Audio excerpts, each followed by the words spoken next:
अस्सलाम वालेकुम नाज़रीन, कैसे हैं आप सब। उम्मीद करती हूँ आप सब खैरियत से होंगे। आज के हम बहुत ही प्यारी खूबसूरत सी वीडियो लेकर आए हैं, तो फिर शुरू करते हैं। बिस्मिल्लाहिर्रहमानिर्रहीम। एक दफ़ा रसूल करीम सल्लल्लाहु अलैहि वसल्लम ने फरमाया था कि वो कौन है जो मुझसे 5 बातें सीख ले और फिर इन पर अमल करे, या उसे सिखाए जो इस पर अमल करे। तो हज़रत अबू हुरैरा रज़ियल्लाहु ताला अन्हु कहते हैं कि मैंने आगे बढ़कर अर्ज़ की, या रसूल करीम मैं हूँ ना, आप हुक्म करें कि वो 5 बातें कौन सी हैं। तो नबी करीम सल्लल्लाहु अलैहि वसल्लम ने फरमाया, पहली बात ये कि अल्लाह ताला की हराम करदा चीज़ों से बच जाओ तो सबसे बड़े इबादत गुज़ार बन जाओगे। फिर आपने दूसरी बात इरशाद फरमाया कि अल्लाह ताला की तकसीम पर राज़ी हो जाओ तो सबसे बड़े गनी बन जाओगे।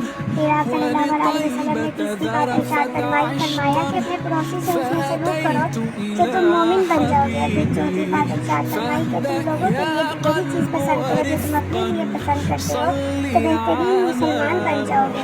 फिर हुज़ूर पाक सल्लल्लाहु अलैहि वसल्लम ने 5वीं और आखिरी बात इरशाद फरमाया कि ज़्यादा हंसा ना करो, ज़्यादा हंसने से दिल मुर्दा हो जाता है। इसी के साथ हमारी वीडियो ख़त्म होती है। अगर आपको हमारी वीडियो अच्छी लगी हो तो हमारे चैनल को सब्सक्राइब करें, लाइक करें, कमेंट करें। शुक्रिया। मिलते हैं फिर एक और नई वीडियो के साथ, तब तक के लिए अल्लाह हाफिज़।